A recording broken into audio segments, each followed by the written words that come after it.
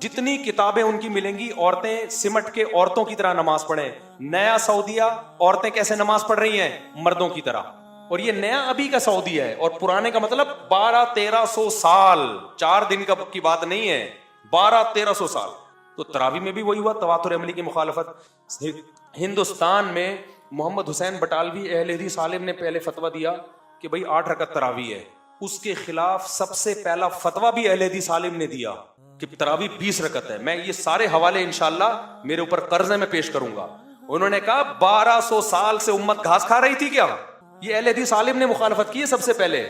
انہوں نے کہا لا تجتمع امتی علی ضلالہ, حدیث میں آتا ہے میری امت گمراہی پہ جمع نہیں ہو سکتی. اور دیکھو امت میں کتنے مسائل میں اختلاف ہے.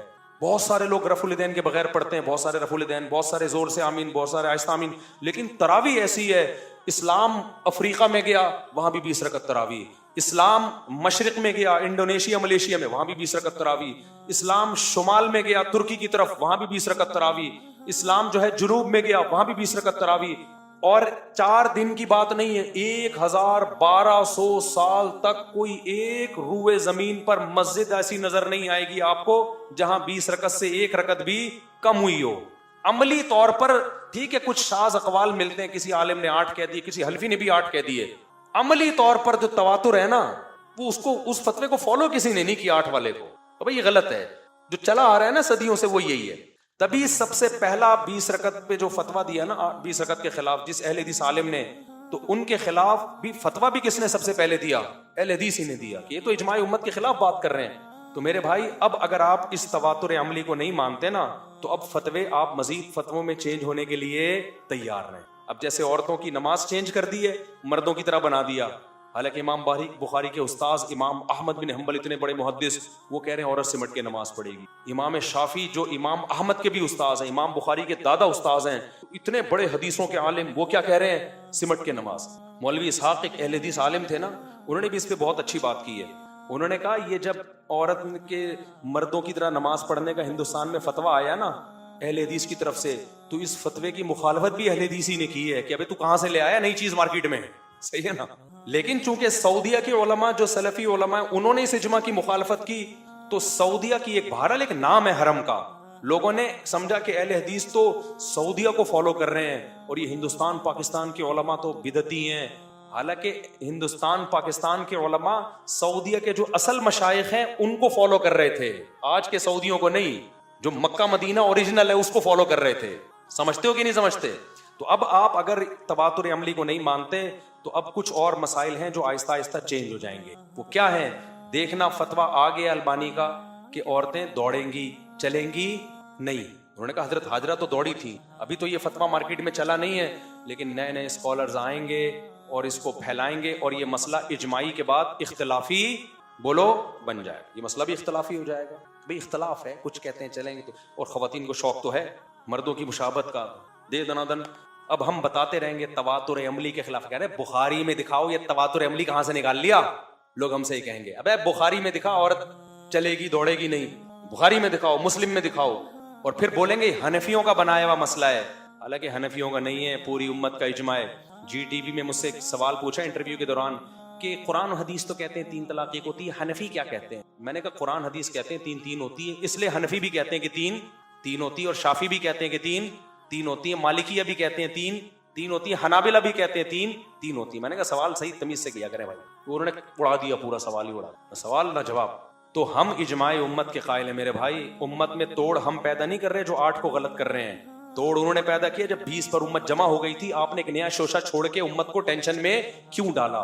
اور اگر آپ 8 کے قائل ہو تو آپ نے رمضان اور غیر رمضان میں کوئی فرق نہیں چھوڑا. پھر جو رمضان میں قیام رمضان اتنی ساری حدیثیں ہیں, اس کا مطلب یہ الگ سے کوئی قیام ہے جو کس کے ساتھ خاص ہے؟ رمضان کے ساتھ.